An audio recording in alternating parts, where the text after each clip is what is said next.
2027 সালে প্রিয় মাধ্যমিক ছাত্রছাত্রী এবং শিক্ষার্থী বন্ধুদের জন্য আমি সেকেন্ড ইউনিট টেস্টে ইতিহাসের প্রশ্নপত্র কি আসতে পারে চতুর্থ, পঞ্চম এবং ষষ্ঠ অধ্যায়ে সেটা আগেই বলে দিয়েছি। আমি তোমাদের বলেছিলাম যে প্রশ্নগুলো এখন বলছি, পরে উত্তরগুলো বলবো। আজকে তোমাদের সঙ্গে আলোচনা করব সেই পঞ্চম অধ্যায়ে বিকল্প চিন্তা উদ্যোগ থেকে 2 নম্বরের, 4 নম্বরে এবং 8 নম্বরের যে প্রশ্নগুলো বলেছিলাম তার উত্তর সহযোগে আলোচনা। চতুর্থ অধ্যায়ে আগের ভিডিওতে বলে দিয়েছি, তাই প্লেলিস্টে গিয়ে দেখে নাও, ঠিক আছে। এরপরে আমরা 2 নম্বরের খুব অল্প সংখ্যক প্রশ্নে কিন্তু বলেছিলাম, এই যে 7টা প্রশ্ন যদি পড়ো, এমনভাবে প্রশ্নগুলো সাজানো আছে যে টোটাল চ্যাপ্টার কভার হবে এবং তার সঙ্গে সঙ্গে কমনও পাবে পরীক্ষায়, ঠিক আছে।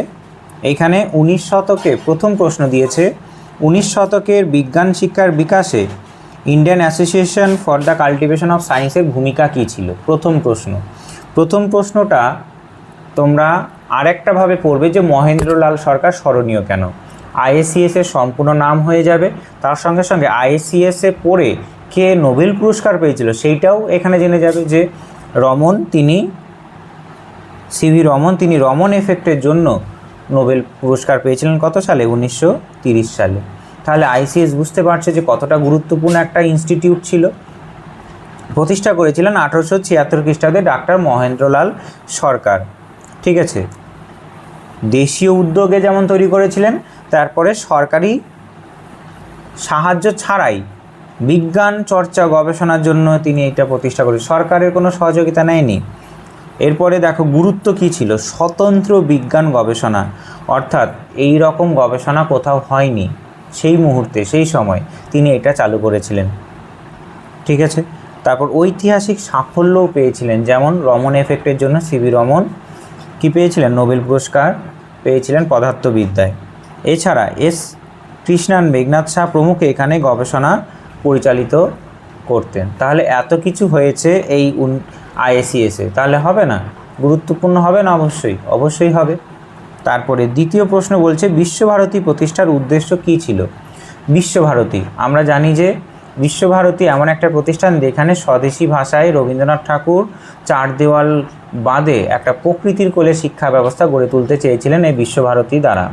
তাহলে বিশ্বভারতী প্রতিষ্ঠার উদ্দেশ্য বোঝা যাচ্ছে যে দেশীয় ভাষায়, মাতৃভাষায় উচ্চশিক্ষা যাতে পাওয়া যায় তার জন্য তিনি এটা চালু করেছিলেন, ঠিক আছে। রবীন্দ্রনাথ সারা ভারত ঘুরে দেখেছিলেন যে এমন ধরনের শিক্ষা ব্যবস্থা চালু আছে, ইউরোপের পুরনো ধাঁচ আমাদের ভারতে চালু আছে, অর্থাৎ পুরনো ধাঁচ আগে ইউরোপে যেটা চলতো সেই ধরনের ভাবনা চিন্তা আমাদের বিদ্যালয়ে চলছে। ইউরোপ অনেক আধুনিক হয়ে গেছে, সেই শিক্ষা দিচ্ছেন আমাদের দিচ্ছে কি পুরনো ধাঁচের শিক্ষা ব্যবস্থা।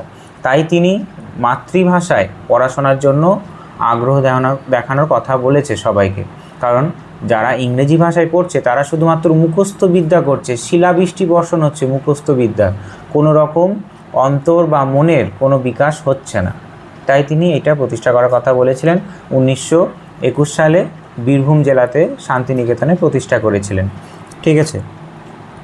তিনি কি বলেছিলেন যে 4 দেওয়ালের যান্ত্রিক শিক্ষার বাইরে যদি প্রকৃতির কোলে শিক্ষা দেওয়া যায় তাহলে নাকি ছাত্রছাত্রীদের বিকাশ ভালো হবে, ঠিক আছে। তিনি বিশ্বভ্রাতৃত্ব প্রতিষ্ঠা করার জন্য নাম দিয়েছিলেন বিশ্বভারতী, ঠিক আছে। যত্রং বিশ্ব ভবত্বক নিরম, যেখানে সমগ্র বিশ্ব একটি নীড়ে পরিণত হয়, অর্থাৎ বিশ্ব মানবতা ও আন্তর্জাতিকতাবাদের বিকাশ ঘটানোর জন্য তিনি এটা প্রতিষ্ঠা করেছিলেন, আর প্রকৃতির কোলে যাতে সবাই শিখতে পারে।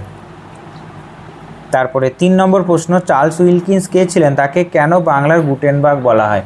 এই চার্লস উইলকিন্স তিনি শ্রীরামপুরে কী করেছিলেন, যে ছাপাখানা প্রতিষ্ঠা করেছিলেন। সেই ছাপাখানা প্রতিষ্ঠা করার মাধ্যমে বাংলায় যে ছাপাখানার যে বিকাশ সেটা আরও ভালো করে বেড়েছিল, ঠিক আছে। দেখো কি বলছে, চার্লস উইলকিন্স ছিলেন একজন ইস্ট ইন্ডিয়া কোম্পানি, একজন সিভিল সার্ভিস কর্মচারী ও বিশিষ্ট প্রাচ্যবিদ। তিনি 1455 সালে জোহেনাস গুটেনবার্গ যেমন প্রথম ইউরোপে মুভেবল টাইপ অর্থাৎ ছাপা হরফ তৈরি করেন, তেমনি তিনি ভারতে বিশেষ করে হুগলিতে, ঠিক আছে, বিশেষ করে হুগলিতে মনে রাখবে, শ্রীরামপুরের কাছাকাছি হুগলিতে বাংলা ভাষায় প্রথম মুভেবল মেটাল টাইপ বা ঢালাই করা বাংলা হরফ আবিষ্কার করেন। অর্থাৎ ছাপাখানা বিকাশটা সেটা শ্রীরামপুর নিয়েই কেন্দ্রভূত ছিল, ঠিক আছে। তাই তিনি বিশেষ করে হুগলিতেও করেছিলেন, এটা মনে রাখবে। এ কারণে পঞ্চানন কর্মকারের সহায়ক উইলকিন্সকে বাংলার গুটেনবার্গ বলা হয়। অর্থাৎ তার উদ্যোগেই বাংলায় ছাপাখানার বিকাশ খুব ভালো রকমভাবে হয়েছিল, তাই বলা হয় কি গুটেনবার্গ, বাংলার গুটেনবার্গ, ঠিক আছে। যেমন ইউরোপে করেছিল গুটেনবার্গ, তেমনই ভারতের বাংলায় করেছিল চার্লস উইলকিন্স। এরপরে 4 নম্বর প্রশ্ন, বাংলার সাংস্কৃতিক জীবনে ছাপাখানার বিকাশের প্রভাব কতটা? ধরে নাও সাংস্কৃতিক জীবন, মানুষ আগে পড়াশোনা করতে পারতো না, হাতে লেখা বইয়ের দাম ছিল অনেক দামি, একটা লাক্সারি, ঠিক আছে, পণ্য হিসাবে বই পরিচিত ছিল। কিন্তু ছাপাখানা আবিষ্কারের পর সবার হাতে হাতে বই চলে আসে, শিক্ষাটা একটা গণমুখী চরিত্র নেয়, ঠিক আছে, গণমুখী চরিত্র, সবাই শিক্ষা পাওয়ার জন্য বই কিনতে শুরু করে। তাহলে বই সস্তা হয়ে যায়, ছাপানো বই আর হাতে লেখা বই, একটা বই লিখতে যদি হাতে লিখতে হয় তাহলে কতটা পরিশ্রম লাগে। কিন্তু ছাপাখানা আবিষ্কারের পর থেকে সেই বই লেখা সহজ হলো, মানুষ সহজেই বই কিনতে পারলো, তাহলে শিক্ষাটা হয়ে যাবে কি গণমুখী চরিত্র নেবে, ঠিক আছে, গণশিক্ষার প্রসার ঘটবে। আবার অনেকে কি হয়েছিল যে এই বই ব্যবসার সঙ্গে যুক্ত হয়, ছাপাখানা ব্যবসায়িক উদ্যোগ গড়ে ওঠে, তাহলে একটা কি হয়েছিল যে একটা জীবিকা নির্বাহের সুযোগও তৈরি হয়েছিল, তাই বলা যায়, ঠিক আছে। এইগুলোই ছিল বাংলায় সাংস্কৃতিক জীবনে আমাদের ছাপাখানার বিকাশের ভূমিকা। তাহলে শিক্ষা প্রসার ও গ্রন্থ সুলভতা, সহজ কম মূল্যে বই হাতে হাতে পৌঁছায় আর মানুষের হাতে শিক্ষার প্রসার ভালো হয়। আর জনমত গঠন ও লোক সংস্কৃতি, অর্থাৎ প্রত্যেকটা মানুষের মধ্যে একটা ভাবনায় ভাবিত করতে গেলে বই পড়াতে হয়, কিন্তু বই যদি দামি হয় বই কী করে পড়বে। কিন্তু বই হাতে হাতে পৌঁছানোর পর সমস্ত মানুষের জনমত গঠন হয়ে গেল, সাংস্কৃতিক জীবনে এমন একটা প্রভাব এলো যে লোক সংস্কৃতি সম্পর্কে জানতে পারছে। আর নতুন নতুন কী হয়, ছাপাখানার বিকাশ হয়, সেই ছাপাখানায় মানুষ কাজও পায়, অর্থাৎ জীবিকা নির্বাহের একটা সুযোগও হয়, ঠিক আছে। এরপরে 5 নম্বর প্রশ্ন বলছে, ঔপনিবেশিক শিক্ষা ব্যবস্থা ত্রুটিপূর্ণ ছিল কেন? দেখো, ঔপনিবেশিক শিক্ষা আমাদের ভারতে শিক্ষা ব্যবস্থা পাশ্চাত্য শিক্ষা বিকাশে মেকলে আমরা দেখে এসেছি আর উডের ডেসপ্যাচ দেখে এসেছি, ঠিক আছে, মেকলে মিনিট পড়ে এসেছি, উডের ডেসপ্যাচ দেখে এসেছি। এবার এই মেকলে কি বলেছিল যে শিক্ষাটা শুধুমাত্র কিছু মানুষের কাছে প্রসার করি, সেই শিক্ষাটা ধীরে ধীরে সাধারণ মানুষের কাছে নাকি চুইয়ে পড়া নীতির মতো পৌঁছে যাবে। তাহলে এবার ভাবো যে তাদের কিন্তু সবাইকে শিক্ষিত করার উদ্দেশ্য ছিল না, ভবিষ্যতের কথা ভেবে কিছুজনকে শিক্ষিত করে একটা কেরানি চাকরি দেবে এরকম কিন্তু তাদের ভাবনা চিন্তায় ছিল। ইউরোপীয়রা সব থেকে বড় মাপে চাকরি পেত, ইউরোপীয়রা সব থেকে বড় অফিসার হতো, ভারতীয়রা শিক্ষিত হওয়া সত্ত্বেও তাদের একটা কেরানি গ্রুপ সি চাকরিও দিত না, গ্রুপ ডির চাকরি দিত। তাহলে তুমি ভাবো যে শিক্ষা ব্যবস্থা একমাত্র ছিল যে ভারতীয়দের কিছুটা ইংরেজি শিক্ষায় শিক্ষিত করে যাতে সহজ টাকায় কম টাকায় কী পাওয়া যায়, কর্মচারী পাওয়া যায়, এইটাই মূল উদ্দেশ্য ছিল। তাহলে এই মূল উদ্দেশ্যটাই একটা ত্রুটি, যে উদ্দেশ্যটাই তো খারাপ, শিক্ষা প্রসারের উদ্দেশ্যটাই তো খারাপ ছিল। তাহলে শিক্ষা প্রসার আর কি করে হলো? শুধুমাত্র ইংরেজি শিক্ষা কিছুটা দিয়ে মুখস্থ বিদ্যা করো যাতে ইংরেজি লেখা পড়তে পারে, চিঠি লিখতে পারে, এরকম শিখিয়ে একটা চাকরি দিয়ে দাও কম টাকায়। ওই চাকরিটা ব্রিটিশ সরকারের ব্রিটিশ অর্থাৎ ইংল্যান্ডের কোনো ব্যক্তিকে দিতে গেলে অনেক টাকা স্যালারি দিতে হতো, ভারতীয়দের অল্প টাকায় দিল, খুশি হয়ে গেল। তাহলে শিক্ষা ব্যবস্থা কেমন হবে? ইংরেজি ভাষা যেখানে কোনো চার দেওয়ালের মধ্যে আবদ্ধ, শুধুমাত্র চাকরি পাওয়ার জন্য শিক্ষা, অল্প একটা কেরানি তৈরি করার জন্য শিক্ষা, মাতৃভাষার কোনো বালাই ছিল না, প্রাথমিক শিক্ষার উপর জোর দেয়নি, তাহলে কি করে শিক্ষা ব্যবস্থা ভালো হবে? এইগুলি ত্রুটি, প্রাথমিক শিক্ষাকে জোরই দেয়নি, সাধারণ মানুষের কাছে শিক্ষাই পৌঁছায়নি, তাহলে শিক্ষাটা কেন ভালো হবে? কি করে ভালো হয়? প্রাথমিক শিক্ষা যদি না পায় হঠাৎ করে তো সেও মাধ্যমিক দিতে পারে না, তাই না? তাই এটা বুঝতে হবে। তারপরে 6 নম্বর প্রশ্ন, গ্রামীণ শিল্প কৃষি শিক্ষার প্রসারে রবীন্দ্রনাথ ঠাকুরের কীরূপ ভূমিকা ছিল? রবীন্দ্রনাথ ঠাকুর তিনি পল্লীগ্রাম ভালোবাসতেন, গ্রামের মানুষ যাতে ভালোভাবে দুবেলা দুমুঠো খেতে পেয়ে বেঁচে থাকতে পারে তার জন্য চেষ্টা করেছিলেন। তার জন্য তিনি কি করেছিলেন যে কৃষি খামারে এমন কিছু গবেষণার জন্য তার পরিবারের কাউকে বিদেশে পাঠিয়েছিলেন যাতে বীজ নিয়ে গবেষণা করে উচ্চ ফলনশীল বীজ কৃষকদের উপহার দিতে পারেন, কৃষকরা যাতে সহজে লোন পায়, ঋণ পায় চাষ করার জন্য। তার জন্য তিনি একটা গ্রামীণ এলাকায় তহবিল তৈরি করেছিলেন। তারপরে গ্রামের মানুষরা যাতে চিকিৎসা পায় তার জন্য তিনি চিকিৎসা ব্যবস্থা, দাতব্য চিকিৎসালয় ব্যবস্থা গড়ে তুলেছিলেন। হিতৈষী তহবিল তৈরি করেছিলেন গ্রামের মানুষদের সহযোগিতা করার জন্য। তাহলে রবীন্দ্রনাথ তো একবারে শেকড়ের মানুষ, অর্থাৎ একবারে তৃণমূল স্তরের মানুষ, ঠিক আছে, একবারে ঘাসের কাছাকাছি থাকা মানুষ, গ্রামের মানুষের কাছে থাকা মানুষ। তাহলে এবার চিন্তা করো যে রবীন্দ্রনাথ ঠাকুর তো গ্রামের মানুষের জন্যই বেঁচেছিলেন। জমিদার হওয়া সত্ত্বেও তিনি সমস্ত মানুষকে খুব ভালো রকমভাবে ভালোবেসে যাতে তারা সঠিকভাবে সুস্থ স্বাভাবিকভাবে বেঁচে থাকতে পারেন, তার জন্যই তো এই প্রচেষ্টাগুলো করেছিলেন। হিতৈষী তহবিল, গ্রামীণ দাতব্য চিকিৎসালয়, কৃষকরা যাতে কম সুদে ঋণ পায় তার ব্যবস্থা তিনি করেছিলেন।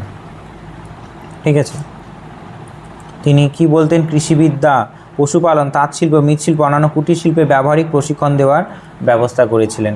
ঠিক আছে, শ্রীনিকেতন প্রতিষ্ঠা গড়ে তুলেছিলেন, পল্লী উন্নয়নের প্রকল্প গ্রহণ করেছিলেন। তিনি মনে করেছিলেন যে পল্লী পুনর্গঠন ছাড়া ভারতের প্রকৃত মুক্তির সম্ভাবনা, তাই গ্রামের মানুষদের উন্নতির কথা ভাবতেই হবে, তাছাড়া কখনো সম্ভব নয় দেশকে এগোনো। এরপরে আরেকটা, মহেন্দ্রলাল সরকার স্মরণীয় কেন? প্রথমেই তো বললাম মহেন্দ্রলাল সরকার স্মরণীয় কেন, ঠিক আছে, সেইখানে বলে এসেছি মহেন্দ্রলাল সরকার স্মরণীয় কেন। আইসিএস প্রতিষ্ঠা করেছিলেন, এই আইসিএসে কী হতো? স্বতন্ত্র মৌলিক গবেষণা হতো। তাহলে মহেন্দ্রলাল সরকার তো স্মরণীয় হয়ে থাকবেনই, অবশ্যই স্মরণীয় হয়ে থাকবেন। ঠিক আছে, তিনি বিশ্বাস করতেন যে ভারতীয়দের জাতীয় উন্নতির জন্য আধুনিক বিজ্ঞান চর্চা অপরিহার্য, অর্থাৎ আধুনিক বিজ্ঞান চর্চা না করতে পারলে ভারতীয়দের আসল বিকাশ হবে না। তিনি আইসিএস প্রতিষ্ঠা করেছিলেন। 1876 সালে প্রথম স্বাবলম্বী বিজ্ঞান প্রতিষ্ঠান করেন, দেশীয় প্রযুক্তি, দেশীয় টাকায়, বিদেশি সাহায্য ছাড়াই। তার জন্যই তিনি স্মরণীয় হয়ে আছেন। ঠিক আছে, চিকিৎসক ডক্টর মহেন্দ্রলাল সরকার ভারতীয় বিজ্ঞানের ইতিহাসে উজ্জ্বল হয়ে আছেন এই কারণে। এরপরে আমরা দেখব 4 নম্বরের প্রশ্ন কি আসতে পারে। ঠিক আছে, কারিগরি শিক্ষার বিকাশে বাংলায় বেঙ্গল টেকনিক্যাল ইনস্টিটিউটের ভূমিকা কি? একটা। তারপরে শ্রীরামপুর মিশন প্রেস কিভাবে অগ্রণী মুদ্রণ প্রতিষ্ঠানে পরিণত হলো? 3 নম্বর প্রশ্ন, বাংলা ছাপাখানার বিকাশে উপেন্দ্রকিশোর রায়চৌধুরীর ভূমিকা মূল্যায়ন করো। আর রবীন্দ্রনাথ ঠাকুরের শিক্ষা ভাবনার সমালোচনামূলক আলোচনা করো। এই 4টে প্রশ্ন 4 মার্কসের, পড়ে যাও, একবারে হুবহু ফাইনাল প্লাস ইউনিট টেস্টে কমন পেয়ে যাবে। ঠিক আছে, বেশ, প্রথমে আসি বেঙ্গল টেকনিক্যাল ইনস্টিটিউট। ঠিক আছে, এইটা জাতীয় শিক্ষা পরিষদের একটি ছিল টেকনিক্যাল ইনস্টিটিউট, যেটা বর্তমানে নাম যাদবপুর বিশ্ববিদ্যালয়। তাহলে তুমি চিন্তা করো যে তখনকার সময় মানুষকে কারিগরি শিক্ষায় যাতে করে খেতে পারে, কিছু একটা কাজ পেয়ে করে খেতে পারে, তার জন্য এই ব্যবহারিক কারিগরি শিক্ষার বিকাশের উদ্দেশ্যে এই বেঙ্গল টেকনিক্যাল ইনস্টিটিউট প্রতিষ্ঠান হয়েছিল। ঠিক আছে, দেখো ভেতরে কি আছে, যে 1906 সালে 25শে জুলাই তারকনাথ পালিত, তারাকান্ত চৌধুরী প্রমুখের আর্থিক সহযোগিতায় এই বেঙ্গল টেকনিক্যাল ইনস্টিটিউট কিন্তু প্রতিষ্ঠিত হয়েছিল। ঠিক আছে, কখন? স্বদেশী আন্দোলনের সময়। স্বদেশী আন্দোলনের সময় জাতীয় শিক্ষা পরিষদ গঠিত হয় কী কারণে? যে বিদেশি শিক্ষা বর্জন করব, আমরা দেশীয় শিক্ষা গ্রহণ করব, এই কথা ভেবে। কারিগরি শিক্ষায় বিটিআইয়ের ভূমিকা ও বৈশিষ্ট্য কী ছিল দেখো। স্বনির্ভর কারিগরি শিক্ষা, স্বনির্ভর অর্থাৎ ভারতীয় যুবকদের আধুনিক প্রকৌশল ও শিল্প প্রযুক্তিতে দক্ষ করে তোলা, যাতে তারা বিদেশি পণ্যের ওপর নির্ভর না করে স্বাবলম্বী হতে পারে। জাতীয় শিক্ষা পরিষদ এই উদ্দেশ্যেই তৈরি হয়েছিল, আর জাতীয় শিক্ষা পরিষদেরই একটা ব্রাঞ্চ ছিল এটা, তাহলে তো এই উদ্দেশ্য থাকবেই। ঠিক আছে, পাঠ্যক্রমের বৈচিত্র্য, এখানে 2টি ভাবে শিক্ষাদান করা হতো। একটা মাধ্যমিক বিভাগ, মেকানিক্স, ইলেকট্রিক্যাল, ডাইং, কেমিক্যাল ইন্ডাস্ট্রির ব্যবহারিক শিক্ষা ছিল, ব্যবহারিক মানে প্র্যাকটিক্যালি শিক্ষা। আর উচ্চতর বিভাগ হিসাবে ছিল মেকানিক্যাল ইঞ্জিনিয়ারিং এবং কেমিক্যাল ইঞ্জিনিয়ারিং ইত্যাদি, এত কিছু পড়ানো হতো। আর প্রমথনাথ বসু কী করেছিলেন? বিশিষ্ট ভূতত্ত্ববিদ প্রমথনাথ বসুর প্রথম অধ্যক্ষ হিসাবে প্রতিষ্ঠানে উন্নত মানের পাঠ্যক্রম চালু হয়েছিল। আর পরবর্তী রূপান্তর কী হয়েছিল, যেটা বললাম যে যাদবপুর বিশ্ববিদ্যালয় পরবর্তীকালে নাম হয়েছে college of engineering and technology, নাম নেওয়া হয় প্রথমে সিইটি, তারপরে আবার এটা স্বাধীনোত্তর ভারতে এটি আজকের বিখ্যাত যাদবপুর বিশ্ববিদ্যালয় আমরা বলছি। ঠিক আছে, বাংলাদেশে আধুনিক কারিগরি শিক্ষার ভিত্তিপ্রস্তর স্থাপন ও স্বদেশী শিল্পের বিকাশ ঘটাতে বেঙ্গল টেকনিক্যাল ইনস্টিটিউটের ভূমিকা ছিল যুগান্তকারী। তখন তো বাংলাদেশ ভাগ হয়নি, তাই এটাকে বাংলাদেশ বলতে পারো বা বাংলা বলতে পারো। ঠিক আছে, বাংলায় বলি, বাংলাদেশ এখন তো ভাগ হয়ে গেছে তাই বাংলায় বলবে, বাংলায়। আধুনিক কারিগরি শিক্ষার ভিত্তিপ্রস্তর স্থাপন করেছে। ভিত্তিপ্রস্তর অর্থাৎ ঘরের যেমন ভিত থাকে তেমন এটা ছিল ভিত। তারপর শ্রীরামপুর মিশন প্রেস একটি অগ্রণী মুদ্রণ প্রতিষ্ঠানে কী করে পরিণত হলো। দেখো শ্রীরামপুর ত্রয়ী তোমরা হয়তো শুনে থাকবে যে শ্রীরামপুর ত্রয়ী কাদের বলা হতো। সেইখানে শ্রীরামপুর ত্রয়ী দেখো উইলিয়াম কেরি, উইলিয়াম ওয়ার্ড ও জোশুয়া মার্শম্যান, এই তিনজনকে শ্রীরামপুর ত্রয়ী বলা হতো। ছাপাখানায় এতটা ভালো ভূমিকা নিয়েছিল। শ্রীরামপুর 1800 খ্রিস্টাব্দে 10ই জানুয়ারি হুগলি শ্রীরামপুরে এই শ্রীরামপুর ত্রয়ীর প্রচেষ্টায় শ্রীরামপুর মিশন প্রেস প্রতিষ্ঠিত হয়েছিল। ঠিক আছে, অল্প সময়ের মধ্যে এই এশিয়ার বৃহত্তম ও অগ্রণী মুদ্রালয়ে পরিণত হয়। এরপরে দেখো যে কেন প্রতিষ্ঠানে পরিণত হলো, অগ্রণী ভূমিকা প্রতিষ্ঠানে পরিণত হলো, বহুভাষিক হরফ নির্মাণ, অর্থাৎ একটা ভাষা নয়, এখানে বহু ভাষার মাধ্যমে যাতে ছাপানো যায় তার ব্যবস্থা হয়েছিল। ঠিক আছে, পঞ্চানন কর্মকার বলে যাকে চিনি তিনি এইখানে ছিলেন। আরও আধুনিক, তিনি একজন কর্মকার ছিলেন। কর্মকার থাকার কারণে খুব সুন্দর করে ধাতব অক্ষরে তৈরি করেছিলেন। ঠিক আছে, তার জামাতা মনোহর কর্মকারের নিখুঁত কারিগরি দক্ষতা এই প্রেসে বাংলা ছাড়া সংস্কৃত, মারাঠি, ওড়িয়া, হিন্দি, অসমিয়া এমনকি চীনা ভাষা টাইপ বা হরফ তৈরি করা হয়। এরপরে বিশাল সংখ্যক গ্রন্থ ও অনুবাদ প্রকাশ। বিশাল সংখ্যক গ্রন্থ অনুবাদ প্রকাশ মানে কি, যে এখানে শুধুমাত্র একটা দুটো বই নয়, বহু বই ছাপানো হয়েছিল। 45টি ভাষায় বাইবেল অনুদিত মুদ্রিত হয়। তাহলে চিন্তা করো 45টা ভাষা, যেখানে ভারতে আগে হাতে লেখা বই থাকতো, ছাপাখানা বিকাশ এতটাই হলো 45টা ভাষায় বই ছাপা হয়ে গেল। এছাড়া রামায়ণ, মহাভারত, সংবাদ, প্রভাকর ও নানা পাঠ্যপুস্তক এখানে ছাপা হতে থাকে। ঠিক আছে, এরপরে আছে সাময়িক পত্র প্রকাশ। সাময়িক পত্র প্রকাশ হিসাবে কী কী ছিল, দিগদর্শন প্রথম বাংলা সাময়িক পত্র ছিল। তারপরে সমাচার দর্পণ প্রথম বাংলা সাপ্তাহিক পত্রিকা, এইগুলো কিন্তু এই ছাপাখানা থেকে প্রকাশিত হতো। তাহলে অগ্রণী মুদ্রণ প্রতিষ্ঠান হবে না? অবশ্যই হবে। এরপরে পাঠ্যপুস্তক সরবরাহ, ছাত্রছাত্রীদের হাতে যাতে অল্প মূল্যে স্বল্প মূল্যে পাঠ্যপুস্তক পৌঁছায় তার ব্যবস্থাও এটা করেছিল। অর্থাৎ কলকাতা স্কুল বুক সোসাইটির অধিকাংশ পাঠ্য বই শ্রীরামপুর মিশনেই প্রেসেই ছাপা হতো আর এবং ছাত্রছাত্রীদের সরবরাহ করা হতো।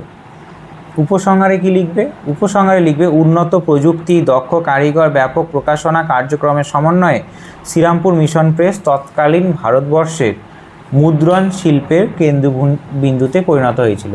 তাহলে এটা আমরা বলতেই পারি উপসংহারে, দক্ষ কারিগর ছিল, উন্নত প্রযুক্তি ছিল, সেই কারণে একটা যে অগ্রণী মুদ্রণ যে প্রতিষ্ঠান সেখানে পরিণত হয়েছিল। এরপরে দেখব বাংলায় ছাপাখানার বিকাশে উপেন্দ্র কিশোর রায়চৌধুরীর ভূমিকা মূল্যায়ন করো। ঠিক আছে, মূল্যায়ন করে দিচ্ছে, অর্থাৎ তিনি কতটা ভূমিকা নিয়েছিলেন, ভালো দিক খারাপ দিক টোটালি বলতে হবে। উপসংহারে এখানে দিলে হবে না, এখানে দিতে হবে কি মূল্যায়ন। তাহলে উপেন্দ্র কিশোর রায়চৌধুরীর নাম শুনে থাকবে, আশা করি সিলেবাস তো পড়া হয়েই গেছে। তিনি ইউ.এন. রায় সন্স প্রতিষ্ঠান করেছিলেন। ঠিক আছে, তিনি হাফ টোন ব্লক প্রিন্টিং অর্থাৎ ছবি যাতে আঁকা যায় বইতে তার উদ্যোগও তার হাত ধরেই এসেছিল। ঠিক আছে, দেখি কি করেছিল। তিনি শুধু একজন ছাপাখানার মানুষ ছিলেন না, তিনি ছিলেন কি একদিকে সাহিত্যিক ছিলেন না, ছিলেন একজন অসাধারণ প্রযুক্তিবিদ। ছাপাখানার বিকাশেও যেমন ভূমিকা নিয়েছিলেন, সাহিত্যিকও ছিলেন, আবার প্রযুক্তিবিদও ছিলেন। তার জন্যই তো ছাপাখানা এত ভালো হয়েছে, বিকাশ হয়েছে, টেকনোলজি ভালো জ্ঞান আছে, সাহিত্যিক দিক থেকে জ্ঞান আছে। ঠিক আছে, অবদান ও প্রযুক্তিগত উদ্ভাবন কী কী ছিল? তিনি ইউ রায় অ্যান্ড সন প্রতিষ্ঠা করেন 1895 খ্রিস্টাব্দে। কোথায়? 12 নম্বর সুকিয়া স্ট্রিটে তিনি নিজের ছাপাখানা প্রতিষ্ঠা করেন। হাফ টোন প্রসেস অর্থাৎ তিনি ইউরোপীয় পদ্ধতির ওপর নির্ভর না করে তিনি নিজের গবেষণার মাধ্যমে ছবি ছাপার হাফ টোন ব্লক প্রিন্টিং প্রথম চালু করেছিলেন, যেটা প্রথমেই বললাম। প্রযুক্তি গবেষণা, তিনি কী করতেন? ডায়াফ্রাম প্রসেস ছাপাখানার জন্য বিশেষ উপযোগী, স্ক্রিন সামঞ্জস্য ব্যবস্থা এবং ডুওটাইপ পদ্ধতি উদ্ভাবন করে তিনি আন্তর্জাতিক মান অর্জন করেছিলেন, অর্থাৎ ইন্টারন্যাশনালি, শুধুমাত্র বাংলায় নয়, সারা পৃথিবীতে তার যে অবদান সেটা একটা হাততালির মতো ব্যাপার হয়ে গেছিল, সবাই বাহ বাহ করছে। তার গবেষণাপত্র তৎকালীন ব্রিটিশ জার্নাল পেনরোজ অ্যানুয়ালে প্রশংসার সঙ্গে ছাপা হতো। বোঝা গেছে? এরপরে তিনি সন্দেশ পত্রিকা প্রকাশ করেছিলেন শিশুদের জন্য, যাতে শিশু সবাই পড়ে আনন্দ উপভোগ করতে পারে। শিশুদের জন্য রঙিন ছবি সব বিখ্যাত পত্রিকা সন্দেশ প্রকাশ করে তিনি বাংলা শিশু সাহিত্য ও মুদ্রণ শিল্পে বিপ্লব আনেন। তিনি আরও অনেক ছোটদের বই লিখেছিলেন, টুনটুনির বই তার মধ্যে থাকবে। ঠিক আছে, ছোটদের মহাভারত রামায়ণও ছাপিয়েছিলেন। বেশ, তারপরে উপসংহারে না দিয়ে তোমরা মূল্যায়ন করতে পারো যে তার যে অবদান সেটা এখনও ভুলবার নয়। তার জন্যই তো তোমরা পড়ছো, অবদান আছে বলেই তো পড়ছো, এটা তো মনে রাখতে হবে। ঠিক আছে, উপসংহার না লিখে মূল্যায়নও লিখতে পারো, বা উপসংহার না লেখাই ভালো। যেহেতু মূল্যায়ন লেখা আছে, উপসংহারটা বাদ দিয়ে মূল্যায়ন লিখবে এখানে। ঠিক আছে,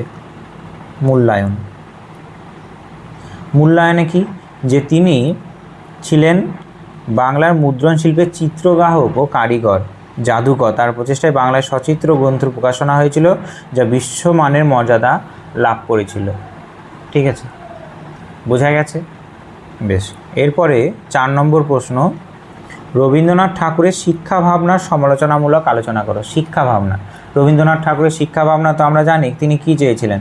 তিনি বলতেন নাকি স্কুলগুলো যে ছিল সেইগুলো সকাল 10টার সময় ঘন্টা বাজিয়ে কারখানার কাজ শুরু হলো, আর বিকেল 4টের সময় ঘন্টা বাজিয়ে কারখানা বন্ধ হলো। এই ধরনের কথা বলতেন, যে 4 দেওয়ালে শিক্ষা এই রকম একটা কারখানার মতো ম্যানুফ্যাকচারিং হচ্ছে, মানে মানুষকে ম্যানুফ্যাকচারিং করা হচ্ছে। তাই তিনি প্রকৃতির কোলে শিক্ষা ব্যবস্থা গড়ে তোলার কথা বলেছিলেন। কিন্তু প্রকৃতির কোলে তখন তো শিক্ষা ব্যবস্থা ব্রিটিশ সরকারের ছিল না, তার জন্য তিনি নিজের উদ্যোগে বিশ্বভারতী প্রতিষ্ঠা করেছিলেন। ঠিক আছে, তিনি বলতেন যে মাতৃভাষায় শিক্ষা যদি না দেওয়া হয়, শুধুমাত্র ছেলেগুলো মেয়েগুলো শুধুমাত্র মুখস্থ বিদ্যাই করবে, কোনো কিছু বুঝতেই পারবে না। ঠিক আছে, শুধুমাত্র ছেলে মেয়েদের তৈরি করা হচ্ছে কেরানি তৈরি করার জন্য। কেরানি অর্থাৎ ইংরেজদের কর্মচারী হবে, তাহলে সেই কর্মচারী হওয়ার জন্য যতটা দরকার ততটাই শিক্ষা দিত, বেশি আর কোথায় দিত? প্রাইমারি শিক্ষা, প্রাথমিক শিক্ষা ছিল না, সবাইকে প্রাথমিক শিক্ষা না দিয়ে উচ্চ শিক্ষায় স্থানান্তরিত করে দিত। তাহলে এই বিষয়গুলো তো ভালো ছিল না। ঠিক আছে, প্রাথমিক শিক্ষা ভীষণ জরুরি। তারপরে সমস্ত মানুষের কাছে কিন্তু শিক্ষা পৌঁছায়নি তখন।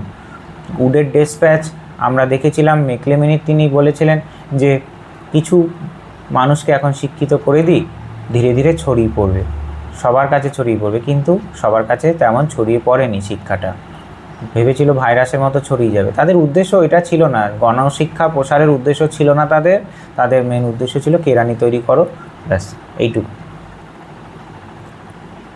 ঠিক আছে, ইতিবাচক তিনি কি বলতেন, যে তিনি বলতেন যে প্রকৃতির সান্নিধ্যে শিক্ষা প্রয়োজন, মাতৃভাষায় শিক্ষা প্রয়োজন। তিনি শিক্ষায় মাতৃভাষায় মাতৃদুগ্ধর সঙ্গে তুলনা করেছিলেন। ঠিক আছে, আনন্দ কর্মমুখী শিক্ষার কথা বলেছেন, যাতে বাচ্চারা শিশুরা পড়াশোনা করে আনন্দ পায়। ঠিক আছে, কিন্তু তবুও তার যে শিক্ষা ব্যবস্থা বা শিক্ষা ভাবনা ছিল সেটার সমালোচনাও করেছেন কিছুজন। তিনি বলেছেন যে আশ্রমিক বা প্রাচীন তপবন ধাঁচের এই শিক্ষা আধুনিক শিল্পকেন্দ্রিক ও প্রতিযোগিতামূলক যুগে শিক্ষার্থীদের পেশাগত ততটা প্রস্তুত করতে পারেনি। তিনি যে শিক্ষা ব্যবস্থার কথা বলেছেন, সেই শিক্ষা পেলে হয়তো সে ভালো মানুষ হবে, অন্তরের অনেক বিকাশ হবে, মানসিক দিক থেকে সে অনেকটা ভালো মনের মানুষ হতে পারে, কিন্তু সেটা প্রাচীনভাবে শিক্ষা দেওয়া হতো। আর সেই শিক্ষা পেয়ে যদি কেউ কাজ না পায়, তাহলে শিক্ষার প্রতি আগ্রহ কার থাকবে বলো? সবাই চায় পড়াশোনা করে একটা নিজস্ব একটা কাজ পেতে, তাই না? সেটা হতো না। তারপর আর্থিক সংকটও সীমিত পরিধি। তিনি যে শিক্ষা ব্যবস্থার কথা বলেছেন, শান্তিনিকেতন বিশ্বভারতী প্রতিষ্ঠা করেছিলেন, সেই শিক্ষা প্রতিষ্ঠানে সবার পড়ার সুযোগ তো ছিল না। ঠিক আছে, চরম আর্থিক সংকটের মুখে তাকে পড়তে হয়েছে। বিশ্বভারতীর মতো এত বড় প্রতিষ্ঠান, সেটা চালাতে গিয়ে টাকা খরচ নেই, সে টাকাটা কোথায় পাবে? ফান্ডিং। ঠিক আছে, যার ফলে ভারতীয়দের কাছে তার শিক্ষাটা পৌঁছায়নি, তা কেবল একটি সীমিত গণ্ডির মধ্যেই আবদ্ধ থেকে। অর্থাৎ তিনি উদার মনোভাব নিয়ে চালু করেছিলেন, কিন্তু সবার কাছে পৌঁছায়নি বিষয়টা। এইটাই হলো তার সমালোচনার দিক। ঠিক আছে, কিন্তু সীমাবদ্ধ ছিল।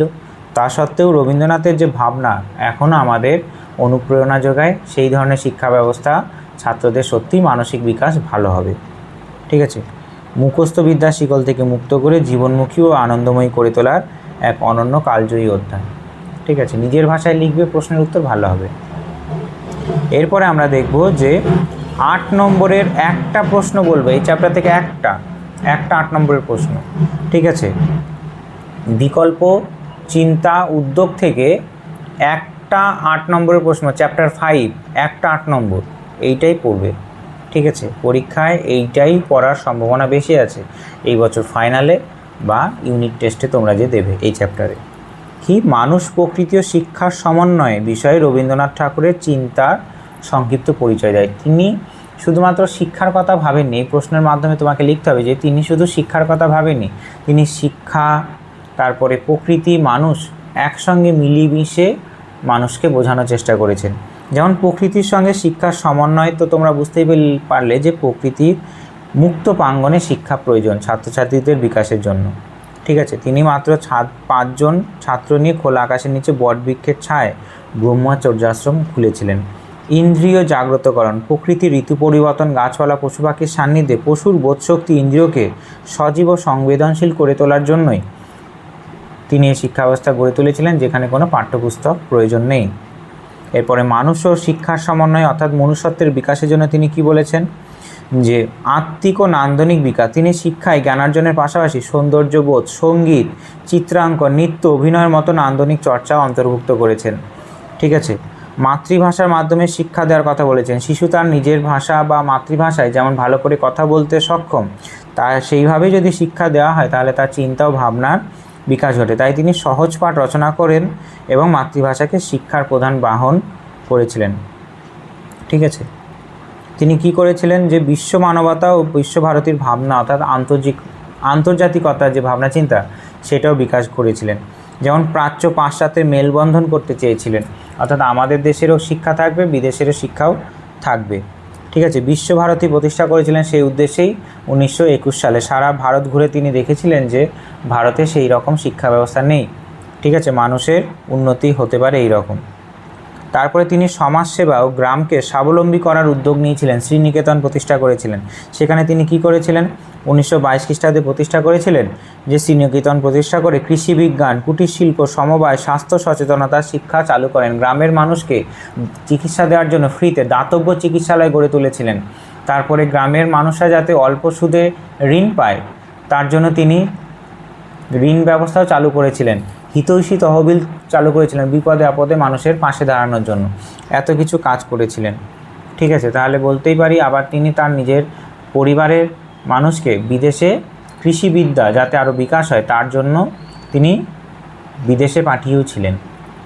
এরপরে দেখো যে একটা ছক আকারে দিয়েছি, প্রকৃতির সাথে সমন্বয় মানে কি বলতে চেয়েছেন, যে শ্রেণীকক্ষের আবদ্ধতা মুক্ত, মুক্ত বাতাসে শিক্ষণ। আর বাস্তব উদাহরণ হিসাবে শান্তিনিকেতন বটবৃক্ষতলে গাছের ছায়ায় শিক্ষাদান। এরপর মানুষের সাথে সমন্বয়ের জন্য তিনি কি করেছেন, যে নান্দনিক বিকাশ, চারুকলা ও আত্মিক চেতনা। বিশ্বভারতীতে কলা ভবন, সঙ্গীত ভবন প্রতিষ্ঠা ও সহজ পাঠ প্রণয়ন তিনি করেছিলেন। ঠিক আছে, আবার শিক্ষার সাথে কাজের সমন্বয় তিনি করতে চেয়েছেন, যেমন হস্তশিল্প, কৃষি শিক্ষা, পল্লী উন্নয়ন, গ্রামের উন্নয়নের কথা বলেছেন, যেমন শ্রীনিকেতন প্রতিষ্ঠা ও গ্রামীণ স্বনির্ভরতা পাঠ। এবার তিনি বিশ্ব মানবতা গড়ে তোলার জন্য কি করেছেন, যে আন্তর্জাতিকতাবাদ ও সংস্কৃতির মেলবন্ধনের জন্য বিশ্বভারতী যত্রং বিশ্ব ভবত্যাগ নিরম, এই ধরনের ভাবনা চিন্তার জন্যই তিনি আমাদের কাছে এখনও স্মরণীয় হয়ে আছেন। মানুষ প্রকৃতি শিক্ষার সমন্বয়, এটাই রবীন্দ্রনাথের ভাবনা। এরপর উপসংহারে কি বলতে পারি, পরিশেষে বলা যায় রবীন্দ্রনাথের শিক্ষা দর্শন একধারে যেমন ন্যাচারালিস্টিক বা প্রকৃতিবাদী বা মানবতাবাদী হিউম্যানিস্টিক এবং আন্তর্জাতিকতাবাদী মানে ইন্টারন্যাশনালিস্টিক, তিনি শিক্ষাকে জীবনের সাথে, প্রকৃতির শিক্ষার সাথে মানুষকে পরম সত্যের সাথে যুক্ত করতে চেয়েছেন। শিক্ষাকে জীবনের সাথে, প্রকৃতির শিক্ষার সাথে, আবার মানুষকে পরম সত্যের সাথে যুক্ত করতে চেয়েছেন। বর্তমানে একবিংশ শতকে দাঁড়িয়ে অর্থাৎ 2026 সালে দাঁড়িয়ে তার যে ভাবনা সেটাকে আমরা অ্যাপ্রিসিয়েট করছি। ঠিক আছে, মানুষ প্রকৃতি শিক্ষার সমন্বিত রূপরেখা আধুনিক শিক্ষাবিদদের কাছেও এক পথপ্রদর্শক এবং আলোকবর্তিতা। অর্থাৎ তোমরা যদি পড়াশোনা করো অবশ্যই সেই জানলায় যাতে সূর্যের আলো আসে, প্রকৃতির হাওয়া আসে, এই ধরনের জায়গায় পড়তে বসবে, তাছাড়া তোমাদের ঝিমানো ভাব লাগবে। তাই প্রকৃতির অর্থাৎ বটগাছে বা গাছতলায় গিয়ে তো পড়ার সেই উপক্রম নেই, কিন্তু আমরা প্রকৃতির সান্নিধ্যে আসতে পারি। সূর্যের আলোটা পড়ছে, তারপরে বায়ু প্রবাহিত হচ্ছে, এমন জায়গায় বসবে যাতে পরিষ্কার মুক্ত অক্সিজেন নিতে পারো। ঠিক আছে, দেখা হচ্ছে পরের ষষ্ঠ অধ্যায়ের 2, 4 এবং 8 মার্কসের প্রশ্নের উত্তর নিয়ে। ঠিক আছে।